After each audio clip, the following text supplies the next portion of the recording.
मेरा नाम आदित्य पाल है और मैं triple I T Sri City से बीटेक कर रहा हूँ सीएससी में। और मैं गया सिटी से बिलोंग करता हूँ। मेरी मीन्स की 34,000 तो। आज हम चैप्टर करने जा रहे हैं, उसका नाम है system of particles and rotation motion. तो जैसा कि आप समझ सकते हैं, इस चैप्टर में हमें करना क्या होगा। सिस्टम ऑफ पार्टिकल्स हैं और उनके ऊपर कुछ एप्लीकेशन हो रहा है, और वो और मोस्टली वो रोटेशनल मोशन हो रहा है। ठीक है, जैसा कि इंट्रो में बताया हुआ है हमें। ठीक है, ideally a rigid body is a body. Rigid body की डेफिनेशन दी हुई है कि is a body with a perfectly definite and unchanging shape. The distance between all pairs of particles of such a body is not change. ठीक है, तो chapter का starting आते आते हमें रिजिड बॉडी की डेफिनेशन क्यों दी हुई है, क्योंकि सारी चीजें जो अभी हम पढ़ेंगे वो एक रिजिड बॉडी के ऊपर ही होगी।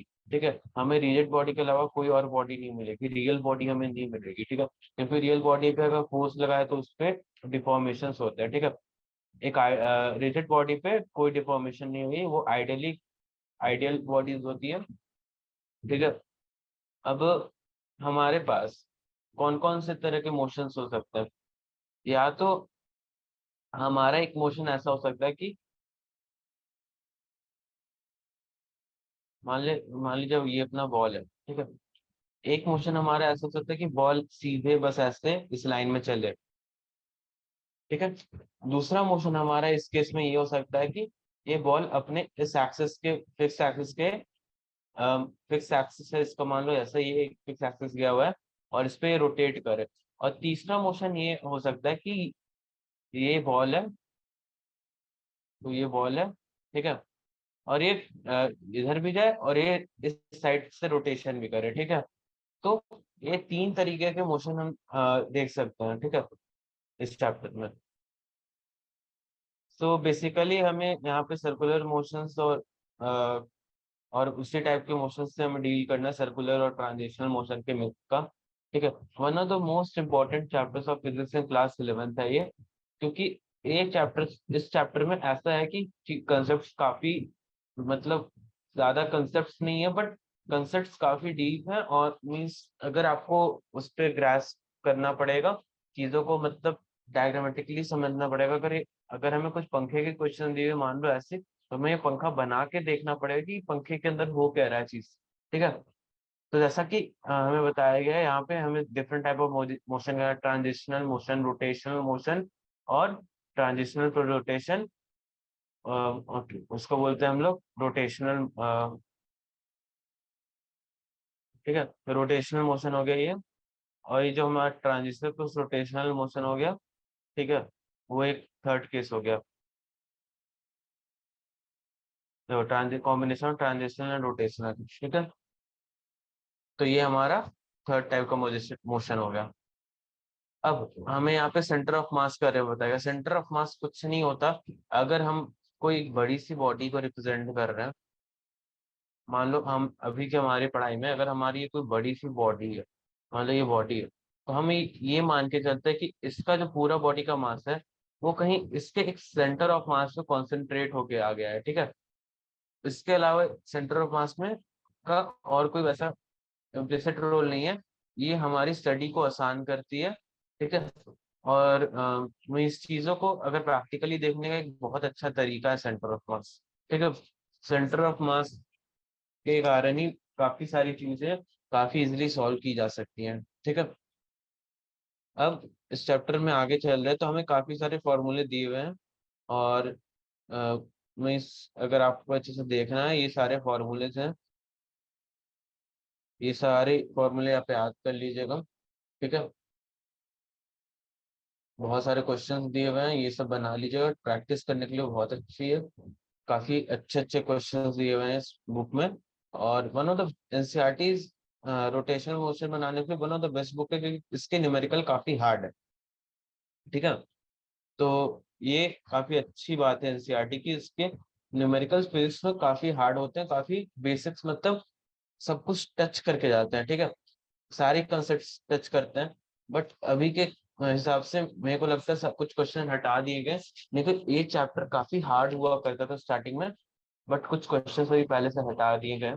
ठीक है, तो ये सारे है हमारे फॉर्मूलाज हैं देख लो, और फिर उसके बाद हम आगे चलते हैं। यहाँ पे मोमेंटम बताया गया है, सेकंड लॉ के बारे में बताया गया, सेकंड लॉ से मोमेंटम कैसे डिराइव होता है ये बताया गया होगा। और फिर उसका सिस्टम ऑफ पार्टिकल्स का लीनियर मोमेंटम निकालने बताया गया। ठीक है, सिस्टम ऑफ पार्टिकल बहुत सारे पार्टिकल्स अगर हो उनका लीनियर मोमेंटम क्या होगा।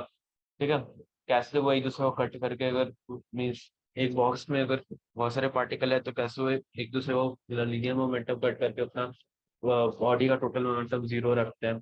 तो ये सब चीजें हैं। ठीक है, वेक्टर प्रोडक्ट के बारे में बताया गया, वेक्टर प्रोडक्ट क्या चीज होती है। ठीक है, हमें वेक्टर प्रोडक्ट के भी क्वेश्चन देखने मिलेगा, वेक्टर प्रोडक्ट कैसे निकालते हैं, ये ए क्रॉस बी वाली फॉर्मूला डिटर्मिनेंट फॉर्मूला कहलाती है और कैसे होती है, ये सब देखेंगे। ठीक है, अब यहाँ पे हमारे पास आती है दो नई टर्मिनोलॉजी, एंगुलर वेलोसिटी और लीनियर वेलोसिटी। एंगुलर वेलोसिटी क्या होता है, मान लो तुम्हारा ये रॉड है और ये कोई ऐसे पाइवोट है। ठीक है, ये मतलब एक सर्कल है। ठीक है, और ये कोई बॉडी है, रिजिड बॉडी है। ठीक है, तो ये जो रिजिड बॉडी जब इस पाइवोट के अराउंड घूमेगी, और जो ये रॉड के गोल गोल घूमने का जितना स्पीड होता है ना, उसको हम बोलते हैं एंगुलर वेलोसिटी। ठीक है, और ये जो एंड पॉइंट होती है, जो एंड पॉइंट की मैक्सिमम स्पीड होती है वो, ठीक है, यहाँ से अगर देखो तो इसकी मैक्सिमम स्पीड होगी, और ये जो स्पीड होती है वो हर डिस्टेंस पे चेंज करते रहती है, और इसको हम बोलते हैं एंगुलर वेलोसिटी। सॉरी सॉरी, क्या बोलते हैं इसको, लीनियर वेलोसिटी। ठीक है, तो अब यहाँ पे यही बताया हुआ है, angular velocity instantaneous angular velocity होता है। ठीक है, इंस्टेंटेनियस एंगुलर वेलोसिटी, फिर इंस्टेंटेनियस एंगुलर वेलोसिटी हो गई, और वही उससे इंस्टेंटेनियस लीनियर वेलोसिटी भी निकाल सकते हैं, वो चेंज करते रहती है टाइम के साथ। ठीक है, ये एंगुलर एक्सेलरेशन जो उसका होता है, अगर वो वेरिएबल ना हो तो फिर वो एंगुलर वेलोसिटी भी कांस्टेंट होती है। ठीक है, अब यहाँ पे हमें टॉर्क के बारे में बताया गया, टॉर्क एंड एंगुलर मोमेंटम का relation t equals to i alpha होता है। और मोमेंट ऑफ इनर्शिया आ गया इसमें, मोमेंट ऑफ इनर्शिया को ही आई बोलते हैं। ठीक है, मोमेंट ऑफ इनर्शिया क्या बताता है, मोमेंट ऑफ इनर्शिया बताता है कि जो बॉडी है, मान लो बॉडी है, ठीक है, तो उसका जो रोटेशन है, वो एनालॉग फोर्स जो होता है in linear motion is moment of force. ठीक है, तो मोमेंट ऑफ इनर्शिया ये हो गया। ये मोमेंट ऑफ इनर्शिया है, जैसे नाम से पता तुम समझ सकते हो, अगर किसी मोमेंट पे अगर उस चीज की एक फिक्स इनर्शिया होती है हमेशा। ठीक है, वो रोटेटिंग बॉडी की कंसेप्ट में जब,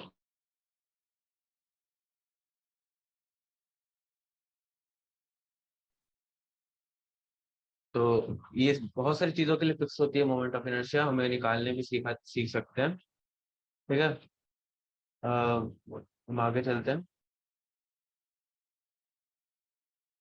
ये जैसे कि हमें फॉर्मूला है r cross t angular momentum का। ठीक है, फिर बाइसिकल रिम वाला तुम बहुत बार एग्जांपल देखोगे यूट्यूब पे, फिर एस सी वर्मा सर ने किया हुआ है। ठीक है, और आपने वो अगर कोटा फैक्ट्री देखी होगी तो उसमें जीतू भैया ने भी ये किया हुआ होगा। ठीक है, तो ये काफी फेमस एग्जांपल है बाइसिकल रिम का। ठीक है,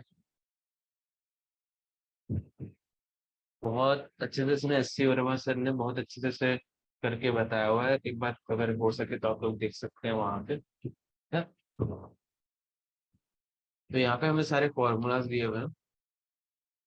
ठीक है, सारे फॉर्मूलाज हैं, सब कुछ यहाँ पे कंसेप्ट है, इक्विलिब्रियम की कंसेप्ट है। ठीक है, और हमारे को फिर वही इक्विलिब्रियम पे कैसे चीज चेंज करते हैं, कैसे वैल्यूज निकालते हैं, क्या कंसेप्ट है सेंटर ऑफ ग्रेविटी की, क्या कंसेप्ट है, सब यहाँ पे बताया हुआ है, ये सब पढ़ लेना। ठीक है, मोमेंट ऑफ इनर्शिया का बताया हुआ है, रेडियस ऑफ गायरेशन का रहता है, ये बहुत इंपॉर्टेंट कंसेप्ट है। मैंने मेल से पहली बार इसी क्वेश्चन में गलती की थी, तो मेरी पहली मतलब कोचिंग की जो टेस्ट हुई थी तो मेरे से रेडियस ऑफ गायरेशन पूछा गया था, मैंने ये कंसेप्ट मैंने गलती की थी। ठीक है, तो वन ऑफ द इम्पोर्टेंट है, बहुत बार मेरे से ऐसे सवाल पूछते हैं इसके, बच्चे खासकर गलत कर पाते हैं क्योंकि उनको फॉर्मूला याद नहीं रहता, तो एक बार अच्छे से देख लेना। ठीक है, यहाँ पे हमें मोमेंट ऑफ इनर्शिया दिया हुआ है डिफरेंट डिफरेंट ऑब्जेक्ट्स का, वो देख लेना। और एक और इसमें एक इम्पोर्टेंट कंसेप्ट है कि जो ये सॉलिड सिलेंडर होता है वो डिस्क के बराबर ही होता है, ठीक है। क्योंकि हम जो चीजें विजुलाइज करते हैं वो मोस्टली ऐसा है कि 2D में विजुलाइजेशन होती है, ठीक है। हॉलो सिलेंडर है रिंग का, सर्कुलर रिंग का, हाँ थिन सर्कुलर रिंग का, और एक हॉलो सिलेंडर का मोमेंट ऑफ इनर्शिया बराबर होता है, ठीक है। Thin ring circular radius r, ये वाली, ठीक है, इसके बराबर होता है। सॉलिड स्फीयर का 2/5 एम स्क्वायर होता है, और हॉलो स्फीयर का 3/5 एम स्क्वायर बाई 5 होता है, ठीक है। अब हमारे को इसके काइनेमेटिक्स में बताया गया, जहाँ पे हमें बताया जाएगा कि जो हमारी जो रोटेशनल मोशन होती है उसकी काइनेटिक एनर्जी क्या होती है, ठीक है। तो इस चीज का यहाँ पे बताया गया। तो ये सारे कंसेप्ट हैं, इंपॉर्टेंट कंसेप्ट है, अच्छे से देख लेना। यहाँ में पूरा फॉर्मूलाज बताया गया है, वो है कन्वर्जन का, कि लीनियर मोशन और रोटेशनल मोशन में कितना अंतर आ जाता है। चीजें वही रहती है, बस लिखने का तरीका बदल जाता है, सारे वैल्यूज ऐसे ही हैं। अगर हमें यहाँ पे डिस्प्लेसमेंट एक्स का दिखाना होता है तो हम लोग यहाँ पे एंगुलर डिस्टेंस थीटा से दिखाते हैं। वही वेलोसिटी और एंगुलर वेलोसिटी v और ओमेगा हो जाता है। एक्सीलरेशन और एंगुलर एक्सेलरेशन a और अल्फा हो जाता है। मास m होता है, या मोमेंट ऑफ इनर्शिया I होता है। फोर्स m इंटू a होता है, यहाँ टॉर्क के वर्स टू I इंटू अल्फा होता है। dw को एफ डी एस होता है, यहाँ पे वर्क टी डी थीटा होता है, ठीक है। Kinetic energy half M B square होता है, यहाँ पे काइनेटिक हाई हाफ आई ओमेगा स्क्वायर होता है। पावर फोर्स इंटू वेलोसिटी होता है, यहाँ power power q into angular velocity होता है, ठीक है। Linear momentum P equal to m v होता है, यहाँ पे linear momentum L equal to i omega. पूरी चीज सेम है, ठीक है, बस डिफरेंट डिफरेंट सिंबल्स है। करने का तरीका वही रहेगा जो, और जो स्टार्टिंग से है, ठीक है। यहाँ पे अलग अलग टाइप के क्वेश्चन दिए हुए हैं, काफी अच्छे क्वेश्चन है एकदम, ये बना लेना, ठीक है। यहाँ पे angular momentum in case of rotational water fixed axis, fixed axis के अराउंड में ये डिटरमाइन डिटरमाइन डिराइव किए हुए चीजें हैं। ये वो पढ़ना बहुत अच्छे से समझ आएगा, काफी अच्छे से लिखा हुआ है, ठीक है। फिर यहाँ पे conservation of angular momentum, conservation of angular momentum बहुत सारे कंसेप्ट को मीन्स इजिली समझाता है कि ऐसा क्यों होता है, कि अगर कोई ऐसे हाथ, कोई लड़की अगर हाथ फैला के गोल गोल घूम रही हो और धीरे धीरे वो अपना हाथ अंदर ले आए तो उसकी स्पीड बढ़ क्यों जाती है। तो ये सब चीजों को बहुत अच्छे से conservation of linear angular momentum help करता है डिस्क्राइब करने में, ठीक है। तो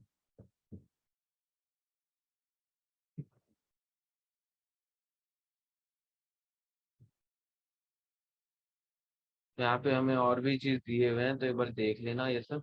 और यहाँ पे कुछ इंपॉर्टेंट चीजें दी है, पॉइंट्स टू काउंटर दिए हुए, ठीक है। एक बार ये सब चीज का अगर टाइम मिले ना तो कभी ये देखना, क्योंकि ये जो पार्ट है, ये पार्ट से ना जेई में से काफी सवाल पूछे, एडवांस तक के सवाल यहाँ से आए हुए हैं, ठीक है। जो खासकर ये वाला जो कंसेप्ट देख रहे हो ना, k equal to k star plus M v square by two, ये चीज हमें क्या बोलते हैं, ये चीज हमें नॉर्मली टीचर्स स्कूल्स ये सब में नहीं पढ़ाते।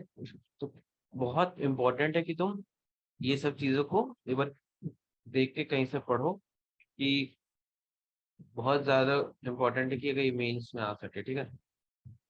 तो अब जैसे कि तुम हो अभी आए हो, एक्सरसाइज सॉल्व करते हैं, ठीक है। तो एक्सरसाइज में पहला क्वेश्चन पे चलते हैं, आ जाओ।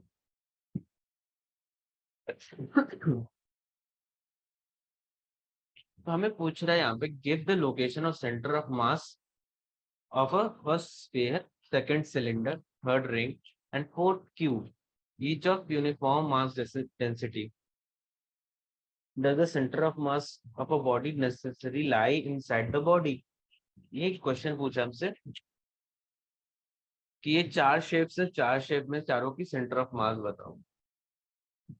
तो जो ये चारों शेप्स हमें दिए हुए हैं, ठीक है, पहला स्क्वायर है, सेकंड सिलेंडर है, थर्ड रिंग है, ये सारी shapes are not irregular shape, ये इरेगुलर शेप नहीं है, ठीक है।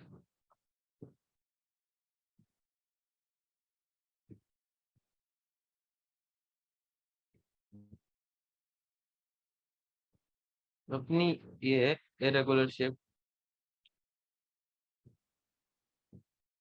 ये हमारे इरेगुलर शेप नहीं है, ठीक, इरेगुलर शेप नहीं है, ये सारी शेप्स रेगुलर है, ठीक है। और ये सारे शेप्स रेगुलर है, तो इसके जो सेंटर ऑफ मास होते हैं वो एग्जैक्टली उसके सेंटर पे लाई करते हैं, सेंटर पे लाई करते हैं, ठीक है। ये हमारे सेंटर पे लाई करते हैं। इस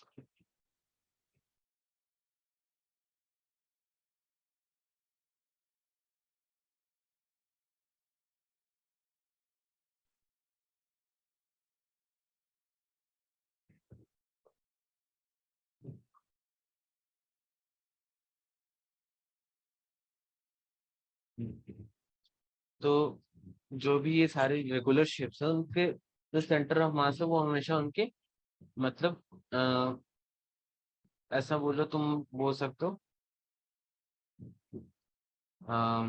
जो उसका एग्जैक्ट सेंटर होता है, मतलब पूरा 3D सेंटर, ठीक है, not in the 2D side. ये सारे regular shape 3D regular shape है, ठीक है, तो एग्जैक्ट सेंटर पे लाई करता है। सेंटर मतलब अगर मेरा यहाँ पॉइंट है तो ये पॉइंट इस पॉइंट से इस पॉइंट से इस पॉइंट से इस पॉइंट से सबसे बराबर डिस्टेंस पे लाई करेगा, ठीक है। तो हमसे सेकंड क्वेश्चन से पूछा गया है कि is it necessary that centre of a mass of a body to lie on the body.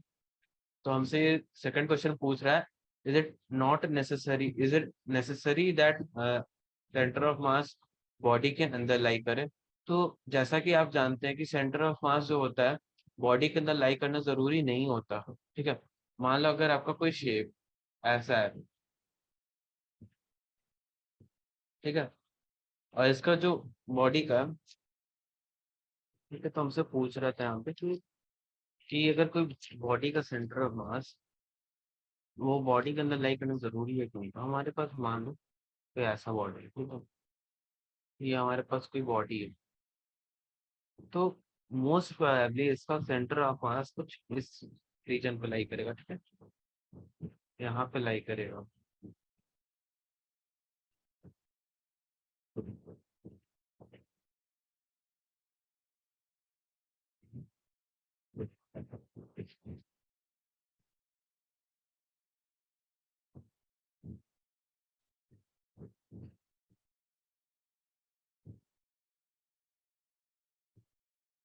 तो ये मेरा सेंटर ऑफ मास यहाँ होगा, ठीक है, तो इस बॉडी का जो सेंटर ऑफ मास है वो इसके अंदर लाई नहीं कर रहा है, ठीक है, ठीक है, ये परफेक्ट एग्जाम्पल है। सेकंड एग्जाम्पल तुम देख सकते हो, सेकंड एग्जांपल तुम देख सकते हो एक सर्कल का। सर्कल जो होता है उसकी पूरी बॉडी उसके रिम पर लाई करती है, ठीक है, उसकी पूरी जो बॉडी का मास है वो रिम पर लाई करता है। तो जो सर्कल का जो होता है वो रिम पे लाई करता है, बट उसका जो सेंटर ऑफ मास है, डिफाइंड सेंटर ऑफ मास है, वो उसके सेंटर पे होता है, पर उसका सेंटर पे कुछ मास नहीं होता, ठीक है। तो हम लोग का ये बोल सकते हैं कि अ, जो क्या बोलते हैं, एक और हो गया केस कि हमारा कि सेंटर ऑफ मास बॉडी पे लाई करता है कि नहीं, ठीक है।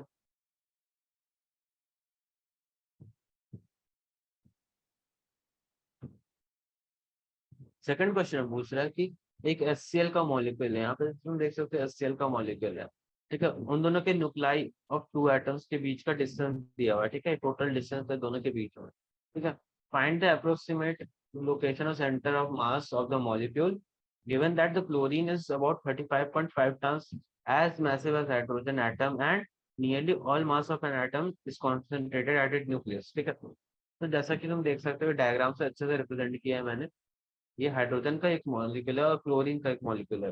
हाइड्रोजन का मॉलिक्यूल का सेंटर को हम मानते हैं कि S=0 है, ठीक है।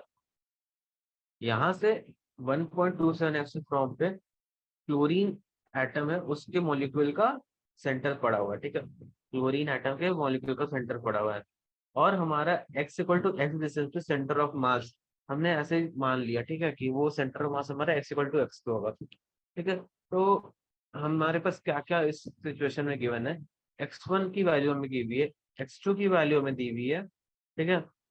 मास ऑफ हाइड्रोजन हमें पता है जो कि हम मान सकते हैं वो m हो, ठीक है। Mass of chlorine 35.5 ton of mass of hydrogen है, तो वो हम उसको लिख सकते हैं 25.5 m, ठीक है।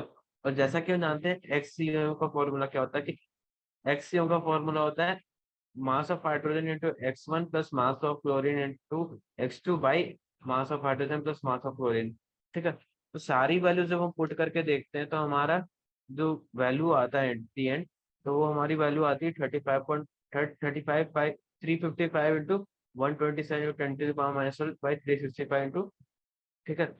तो जब हम इस सब चीज को डिड्यूस करके कम करके लिखते हैं तो 123.5 इंटू 10⁻⁻12 आ रहा है, ठीक है, मीटर। और फिर उसके बाद हम इसको 1.235 इंटू 10⁻⁻10 मीटर भी लिख सकते हैं, जो कि इक्वल टू 1.235 एंगस्ट्रॉम भी लिख सकते हैं हम, ठीक है। तो अब हम थर्ड क्वेश्चन पे आते हैं। थर्ड क्वेश्चन अपना हमारा बोल रहा है a child sits stationary at one end of a long trolley moving uniformly with fluid V. Child gets up and run about on trolley in any manner, ठीक है। तो मान लो यहाँ पे एक ट्रॉली है, ये बी से ऐसे जा रही है, यहाँ पे बच्चा बैठा, ये बच्चा, ठीक है। मान लो एट t=0 की ये बात हो रही है, t=0 पे और t पे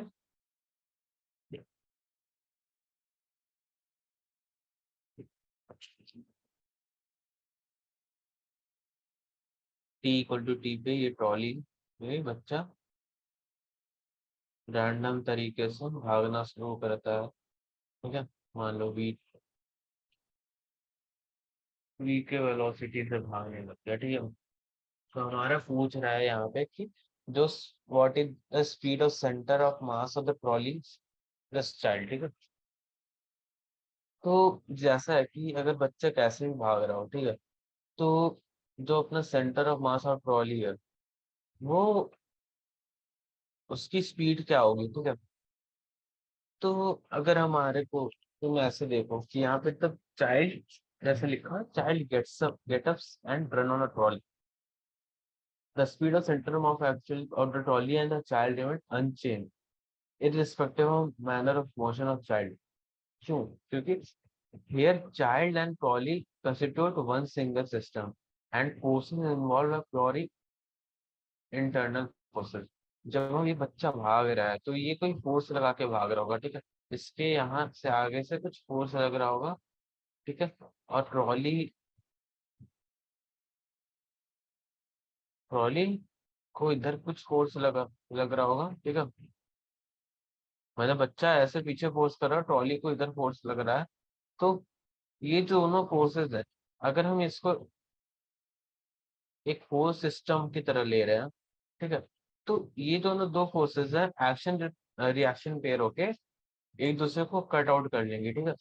क्योंकि हम एक सिस्टम की बात करें, अगर हमें बस इसकी बात करनी होती या फिर इसकी बात करनी होती तो चीजें अलग होती। बट यहाँ पे हम एक एक्शन रिएक्शन पेयर की बात कर रहे हैं, सो इन अ सिस्टम, तो वो कट आउट कर देते हैं एक दूसरे को, ठीक है। तो ये चीज यहाँ पे मैटर ही नहीं कर रही।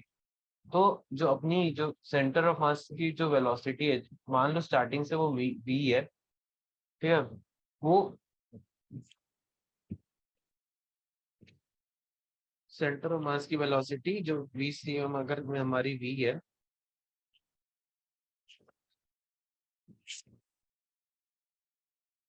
वी सी एम हमारी वी है, तो बाद में भी वो वी सी एम हमारी वी सी एम हमारी वी ही रहेगी, ठीक है।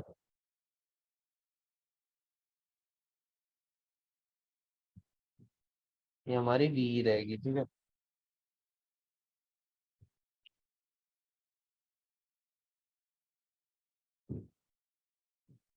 तो यहाँ पे क्या लिखा है कि it's because here the child and trolley constitute one single system and forces involved are purely internal forces. As there is no change in the external forces, there is no change in momentum and system and velocity remains unchanged. तो system की velocity रहती है वो unchange रहती है, ठीक है। Fourth question में हमें पूछ रहा है कि show that the area of triangle contained between the vector c and b is one half of the magnitude of a cross b. हमारे जो वेक्टर है, मान लो ये ए और बी वेक्टर है, दोनों पीछे एंगल थीटा है, ठीक है। तो बोल ये रहा है कि जो ए क्रॉस बी का वेक्टर प्रोडक्ट होगा वो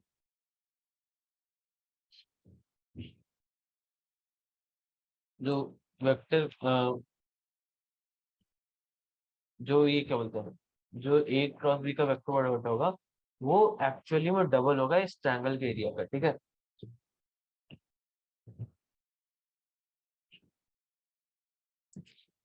वैसे तो फिर तो हम लोग पहले डायग्रामेट्रिकली समझेंगे कि इस चीज का बोल देना चाहिए। ठीक है। तो मान लो कि अगर हमारा कोई वेक्टर है ओपी और ओक्यू, ओपी वेक्टर ए बोलते हैं, ओक्यू वेक्टर को हम लोग बी बोलेंगे। ठीक है। तो ओपी ओक्यू वेक्टर है, उसका क्रॉस प्रोडक्ट का एरिया क्या होगा? क्रॉस प्रोडक्ट का एरिया हो जाएगा ये पूरा ओपी क्यू आर। ठीक है, ओपी आर क्यू। ठीक है। तो हमें यही बोल रहा है कि जो इसका जो आधा होगा, ये जो रेक्टेंगल का आधा मतलब जो भी फिगर है उसका जो आधा होगा मतलब ट्रायंगल का एरिया उसके बराबर होगा। ठीक है। बस हमें मतलब वैल्यू के थ्रू निकाल के दिखाना। तो फर्स्टली हम लिखेंगे कि जो हमारे को जो ट्रायंगल ओ क्यू एन है अपनी, जो triangle o q n, n q n is a perpendicular from q to OP. ठीक है, ए वेक्टर। ठीक है। तो जो ट्रायंगल ओ क्यू एन है उसमें जो हमारी साइन थीटा की वैल्यू होगी, साइन थीटा की वैल्यू क्या होगी? Q N by o q, q N by o q. ठीक है, which is equal to q N by b vector. ठीक है। तो क्यू एन का वैल्यू क्या आता है हमारा? B sine theta. ठीक है, b sine theta q n की वैल्यू होगी। अब हम जब जानते हैं कि ए क्रॉस बी की वैल्यू होती है ए बी साइन थीटा। ठीक है, ए बी साइन थीटा होती है ए क्रॉस बी की वैल्यू। ठीक है। तो बी साइन थीटा की वैल्यू हमें पता है क्यू एन होती है, और ए की वैल्यू हमें पता है कितनी? ओपी। ठीक है। तो अगर हम ऐसे देखें, टू ओपी, टू से ऊपर नीचे डिवाइड कर देते हैं। टू से ऊपर नीचे डिवाइड करने का क्या फायदा होगा? जो टू है वो तो रहेगा ही, OP Q N by two है, मतलब वो हो गया half OP into Q N. तो ये ट्रायंगल का एरिया हो गया। ठीक है, two is times area of triangle OP Q, area of triangle OP Q, OP Q का दोगुना। ठीक है। तो area of triangle OP Q क्या आएगा फिर हमारा? Half mod A cross B. ठीक है, half mod A cross B. तो एक बहुत आसान सवाल था ये वाला। फिफ्थ क्वेश्चन में आते हैं। फिफ्थ क्वेश्चन हमें ये बोल रहा है कि कोई एक वेक्टर है, ए वेक्टर है, ओ भी हमारा बी वेक्टर है, उससे हमारा सी वेक्टर है। ठीक है। तो show that A dot B cross C is equal to the magnitude of the volume of parallelopiped form on three sides of vector ABC. ABCD से जो एबीसी से जो पैरेललोपाइड बन रहा है, तो हमारे जो ए डॉट बी क्रॉस सी होता है उसका मैग्नीट्यूड उसके वॉल्यूम के बराबर होगा। तो हमें ये प्रूव करना है। तो जैसा कि हम जानते हैं वॉल्यूम क्या होगा? वॉल्यूम हमारा इसका हो जाएगा ए बी सी, वॉल्यूम हमारा हो जाएगा क्या? पैरेललोपाइड का वॉल्यूम हो जाएगा ए क्रॉस बी, ए इंटू बी इंटू सी। तो जैसा कि हम जानते हैं कि बी क्रॉस सी की वैल्यू हमारी होती है बी सी साइन 90 डिग्री। ठीक है, बी सी साइन 90 डिग्री, और उसका एन का मतलब परपेंडिकुलर वाला। ठीक है, तो बी सी एन का। ठीक है, साइन 91 हो जाएगा। और ए डॉट बी क्रॉस सी जानते हैं, बी क्रॉस सी की भी वैल्यू मतलब ए के डायरेक्शन में है और ए की वैल्यू भी ए डायरेक्शन में है, तो दोनों सेम डायरेक्शन। तो दोनों की जो डॉट प्रोडक्ट होगी वो भी a dot b c cos zero हो जाएगा, जो कि ए बी सी के बराबर है। That is equal to the magnitude of volume of parallelopiped. ठीक है। सिक्स क्वेश्चन में आता है। सिक्स क्वेश्चन में बोल रहा है find the components along the x y z axis of the angular momentum l of a particle whose position vector is r with components x y z and the momentum is p with the components px py and pz. That if the particle moves along only xy plane, the angular momentum has only a z component. तो इधर हमें कुछ नहीं बोला, हमें बोल रहा है कि आर हमें आर आर इक्वल टू हमें एक्स आई प्लस वाई आई प्लस जेड के फॉर्मेट में मोमेंटम हमें पी एक्स आई प्लस पी वाई जे प्लस पी जेड के फॉर्मेट में दिया हुआ है। ठीक है। तो हम जैसे जानते हैं कि एंगुलर मोमेंटम का फॉर्मूला होता है l vector equal to r vector cross three vector. तो हमें बस इसकी वैल्यू निकालने बोल रहा है कि एल वेक्टर की वैल्यू क्या होगी। तो आर क्रॉस बी हम करेंगे तो मतलब यहाँ पे डिटरमिनेंट फॉर्मूला लगाएंगे।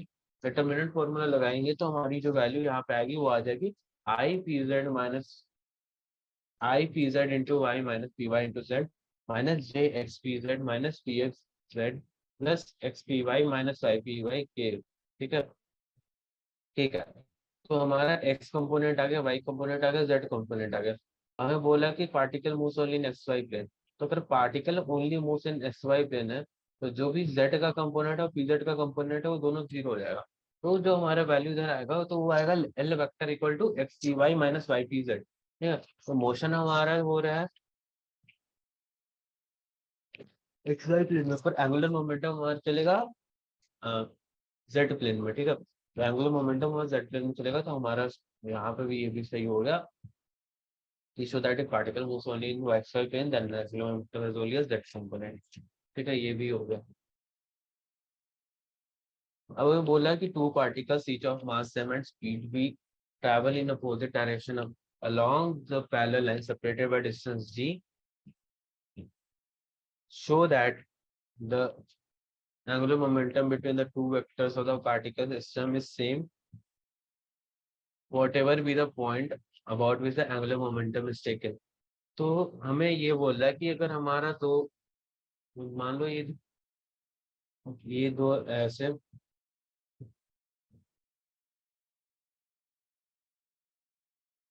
तो दो पार्टिकल अपने, दो पार्टिकल एम है और एम दोनों सेम मास का है, दोनों अपोजिट अपोजिट डायरेक्शन में ट्रैवल कर रहा है along the parallel line separated by distance. दो दो एक मास है एक और मास है, मैं दोनों at a distance G parallelly ऐसे मूव करेगा विद वेलोसिटी v। ठीक है, दोनों के बीच का डिस्टेंस हमारा d दिया हुआ है। ठीक है, तो हमें पूछ रहा है कि जो हमारा angular momentum about any point between them, तो at any point between then line, मतलब जो ओपी लाइन पे अगर तुम कोई भी एक पॉइंट ले लो, उसके अलोंग क्या होगा। ठीक है, तो उसके अलोंग जो होगा वो हम कैसे निकालेंगे। सारे पॉइंट हम मान लेते हैं, दो तीन पॉइंट्स हम ले लेते हैं अंडर आवर ऑब्जर्वेशन और कैलकुलेट करके देखते हैं क्या होगा। तो जो अपना पहला केस देते हैं कि जो मोमेंटम पी के अराउंड क्या होगा। पी के अराउंड हम एंगुलर मोमेंटम निकालेंगे तो वो आएगा M V Y plus M V D minus Y.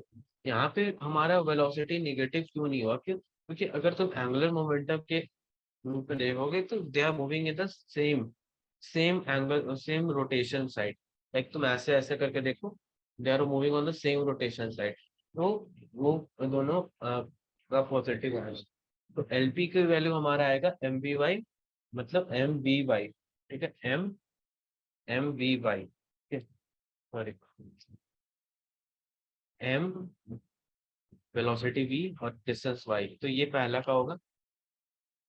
Second case में हमारा हो जाएगा M V D minus Y.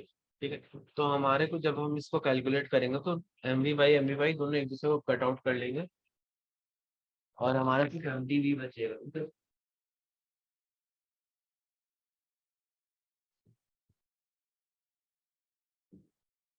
Second case हम देखते हैं ओ के अराउंड मोमेंटम क्या होगा। ओ के अराउंड मोमेंटम होगा M V D plus M V zero. ठीक है, अब हम देख रहे हैं ओ के अराउंड, ओ के अराउंड में बस जो उसके सामने वाले पार्टिकल का ही मोमेंटम कैलकुलेट किया जा सकता है। खुद का वाले का जीरो होगा क्योंकि डिस्टेंस जीरो है, तो एंगुलर मोमेंटम उसका जीरो होगा। At the centre angular momentum zero होता है किसी भी पार्टिकल का। ठीक है, तो मोमेंटम अराउंड पॉइंट क्यू भी सेम हमारा एल क्यू हम निकाल सकते हैं M V zero plus M V D. तो वो एकदम जस्ट अपोजिट केस में आ गया, तो उसका भी एंगुलर मोमेंटम हमारा एम वी डी आ गया। ठीक है, हम यहाँ से देख सकते हैं L O L B L Q बराबर है, मतलब अभी मतलब इस पॉइंट से हमारे को बोल सकते हैं कि show that angular momentum of two particles is same whatever be the point about which the angular momentum is taken। ठीक है,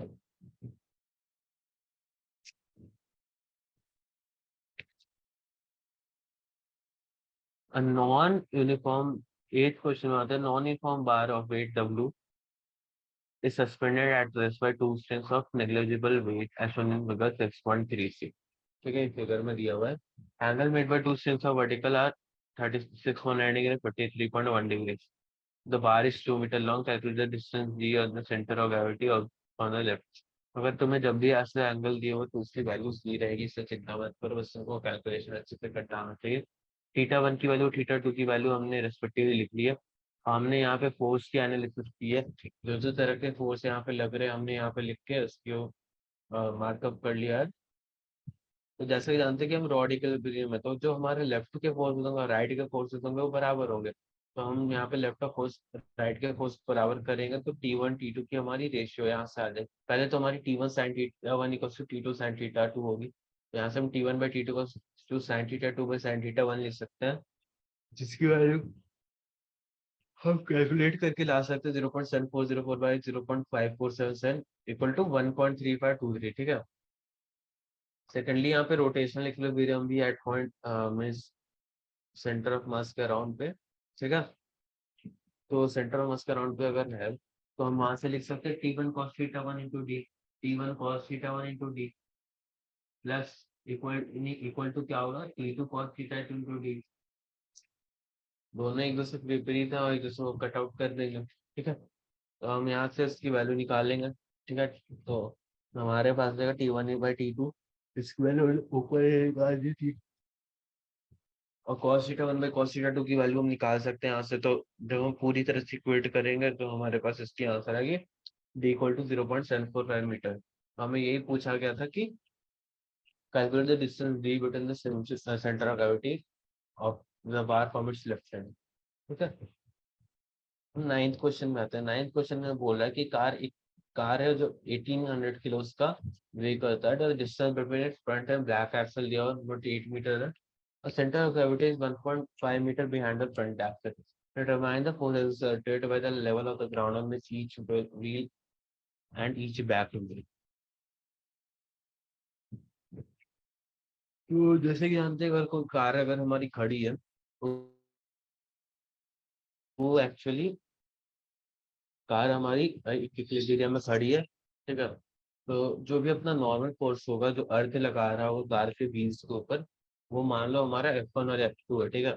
F1 और F2 कोई ग्राउंड का फोर्सेस। तो अब हम देख सकते थे अगर रोटेशनल इक्विलिब्रियम है तो हम लोग जब अपने वो सेंटर ऑफ मास के पास से देख सकते हैं, और गाड़ी की जो सेंटर की बात कर रहे हैं, सेंटर ऑफ ग्रेविटी।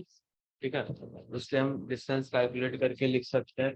तो हम लिखेंगे F2 = 1.8 = mg × 1.05। तो सारी वैल्यूज हमें जब पता है तो हम सारी वैल्यूज यहाँ पे डाल देंगे। सारी वैल्यूज जब हम डालेंगे तो F2 की वैल्यू यहाँ पे 10,290 न्यूटन आ रही है। तो हम जैसा कि जानते हैं कि हमारे गाड़ी में 4 चक्के होते हैं, 2 आगे 2 पीछे। तो फ्रंट व्हील पे 2 चक्के हैं, तो हम तो पूछ रहा था कि ईच व्हील पे क्या होगा। तो जो हमारा ईच फ्रंट व्हील होगा उस पे हमारा ईच मतलब यहाँ पे ईच बैक व्हील पे हमारा 5145 न्यूटन का फोर्स लगेगा। ठीक है। सेकेंडली हम वहाँ पे F1 के लिए निकालेंगे। F1 के लिए भी हम निकालेंगे तो हम mg × 1.8 - 1.05 क्यों करेंगे, क्योंकि सेंटर ऑफ ग्रेविटी से हम डिस्टेंस देख रहे हैं। सेंटर ऑफ ग्रेविटी से जो डिस्टेंस आएगा वो होगा F1। तो फिर जो हम सारी वैल्यूज यहाँ पे डाल देंगे। ठीक है। और इसकी वैल्यू आएगी, F1 की वैल्यू आएगी 7350 न्यूटन। ठीक है। तो हम यहाँ पे देख सकते हैं फोर्स वाली इश्यूज क्या आएगी, फ्रंट व्हील पे फोर्स आएगी 3675 न्यूटन। ठीक है। 10th क्वेश्चन में चलते हैं। 10th क्वेश्चन हमें बोल रहा है torques of equal magnitude are applied to hollow cylinders and a solid sphere, both having the same mass and radius. The cylinder is free to rotate about its standard axis of symmetry, and the sphere is free to rotate all the axis passing through its center. Which of the following will require greater angular speed at a given time? जैसा कि जानते हैं कि हमारी जो hollow cylinder है उसकी hollow cylinder की जो क्या बोलते हैं moment of inertia M R square होती है, same as the ring, but जो सॉलिड स्टेट की होती है 2/5 mr पर। तो जैसा कि हम जानते हैं जैसे दोनों में सेम अमाउंट ऑफ टॉर्क लगाया जा रहा है। ठीक है। सेम अमाउंट ऑफ टॉर्क लगाया जा रहा है, हमें देखना है कि उसका angular speed after some time वो बहुत ज्यादा होगा कंपेरिजन टू अदर। तो टॉर्क हम निकाल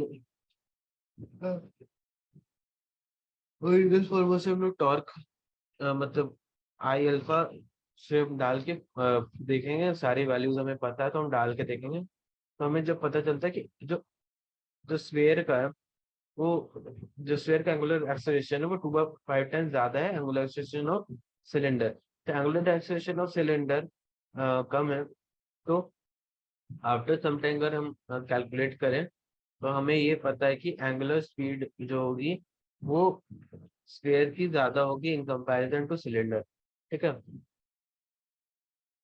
11th क्वेश्चन हम आते हैं। 11th क्वेश्चन में हमें बोल रहा है कि a solid cylinder of mass 20 kg rotate about a diaphragm with angular speed 100 radians per second. This radius of circle is 0.25 meters. What is the kinetic energy associated with the rotation of cylinder? What is the magnitude of angular momentum of the cylinder about a diaphragm?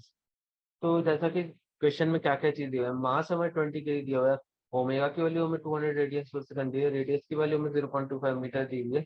तो हमें जब moment of inertia निकालना है तो moment of inertia होगा half है मास पर, half into 20 into 1/4 का स्क्वायर। ठीक है। तो वो हमारी वैल्यू होता है 0.625 मीटर के जी मीटर स्क्वायर। ठीक है। वही रोटेशनल काइनेटिक एनर्जी अगर हमने यहाँ पर देखा है तो जो हमारी रोटेशनल काइनेटिक हो जाएगी वो हो जाएगी हाफ इंटू आई ओमेगा स्क्वायर। ठीक है। हाफ इंटू आई ओमेगा स्क्वायर जब लिखे तो मतलब हाफ इंटू 0.625 इंटू 10⁴ जो कि जिसकी वैल्यू 3125 जूल हो जाएगी।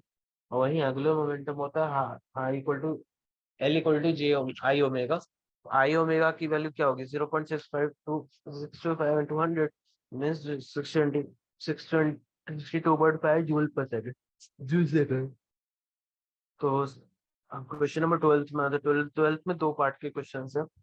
तो एक में पूछा है child stand at the centre of a turntable with his two arms stretched. The turntable is set to the rotating with around 40 revolution per minute. How much is the angular speed of the child if it holds the handbag and therefore reduces moment of inertia by 2 or 5 times of the initial? Assume that the turntable rotates without friction. Initial moment of inertia I1 है, तो final moment of inertia हमारी 2/5 और 5/1 होगी। ठीक है। Initial angular speed हमें दी है 40 revolution पर मिनट। तो हम कंजर्वेशन ऑफ एंगुलर मोमेंटम लगा के निकाल सकते हैं कि इसकी फाइनल एंगुलर वेलोसिटी क्या होगी। तो फाइनल एंगुलर वेलोसिटी का हम लिख सकते हैं I omega 1 equal to I2 omega 2। ठीक है।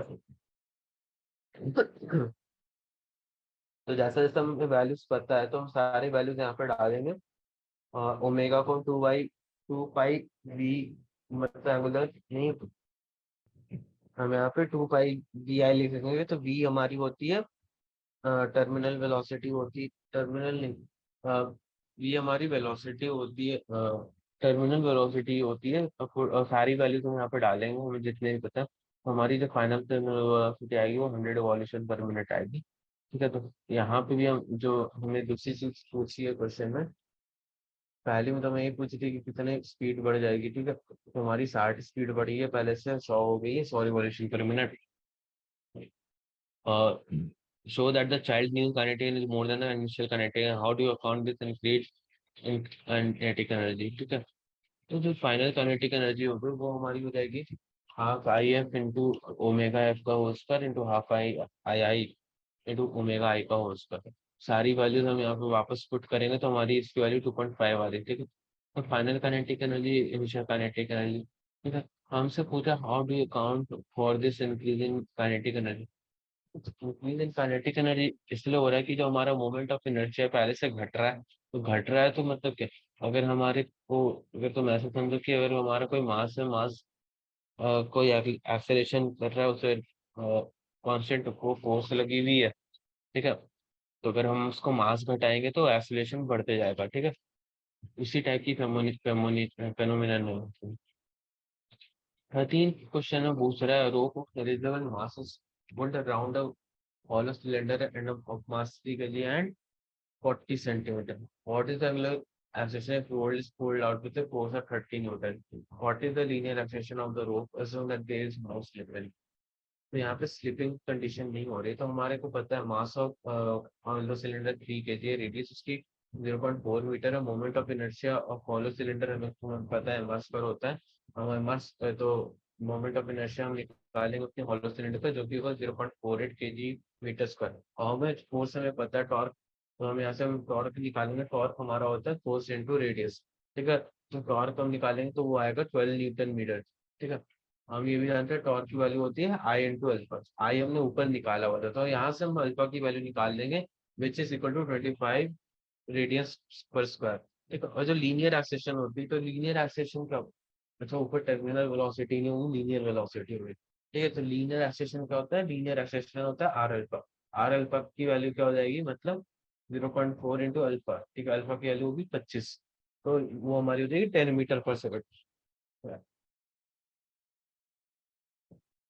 14 क्वेश्चन में आते हैं। 14 क्वेश्चन में पूछ रहे हैं to maintain a rotor at a uniform speed of 200 rads पर second and engine need to transfer a torque of 180 newton metre. ठीक है, what is the power required by the engine.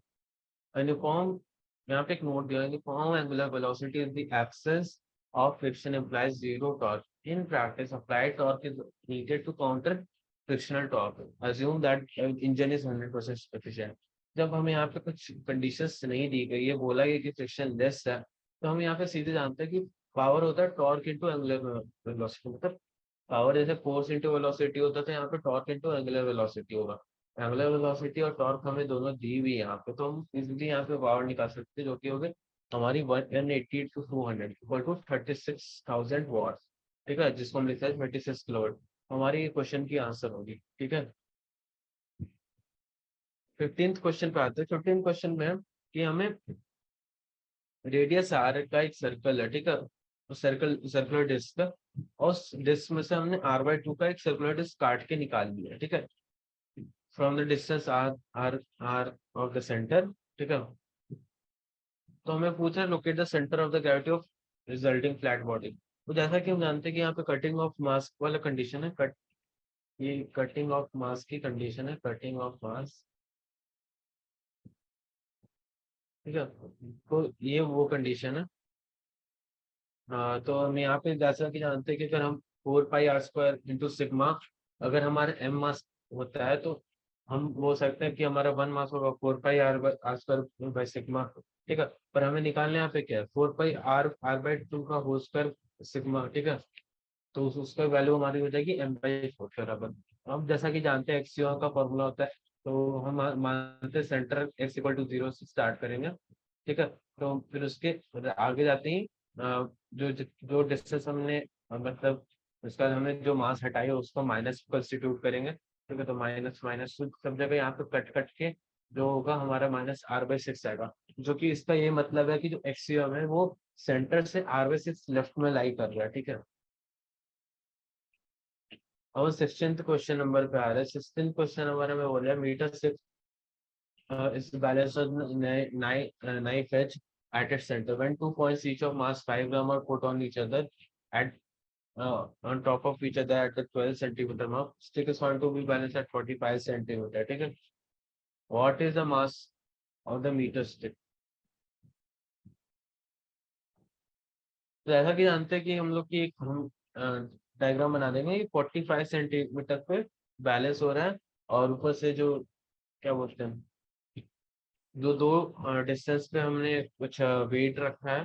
ठीक है, तो वो वेट बैलेंस कर रहा है एक दूसरे को। ठीक है, तो यहाँ पे हमें एक रोटेशनल इक्विलिब्रियम देखने को मिल रहा है, तो हम इस रोटेशनल इक्विलिब्रियम का फायदा उठाएंगे और बोलेंगे टॉर्क जो लेफ्ट साइड होगा equal to torque on the right side.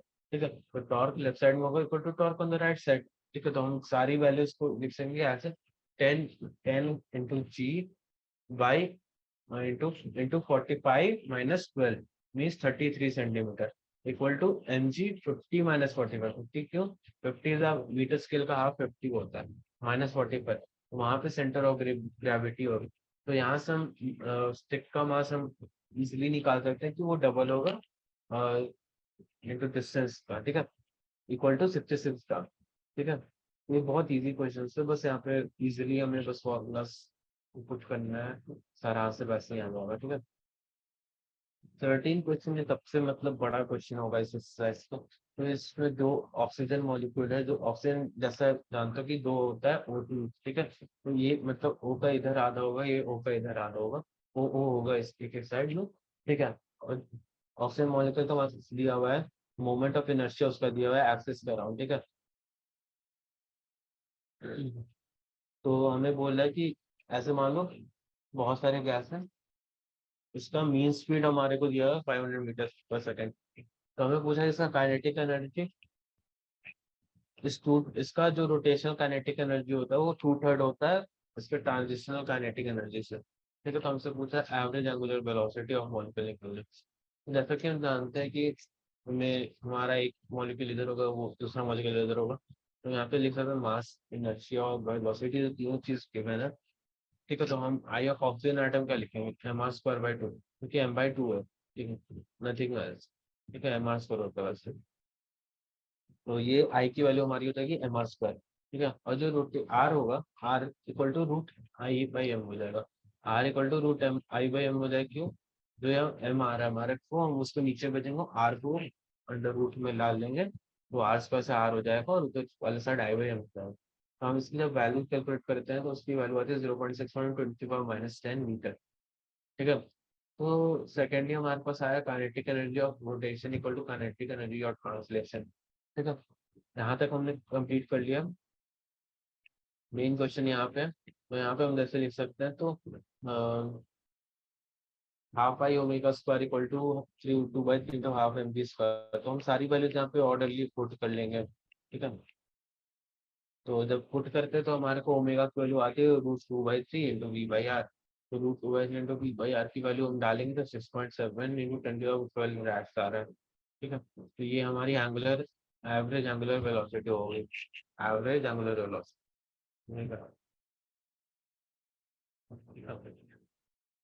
तो ये एक्सरसाइज हमारे यहाँ पर खत्म होता है। एंड अच्छे से प्रैक्टिस करें, स्टार्ट करें। काफी इंपॉर्टेंट एक्सरसाइज है, बहुत अच्छे अच्छे क्वेश्चन आते हैं इसमें। तो हम यहाँ पे एंड करेंगे। ठीक है, ठीक है, बाय बाय।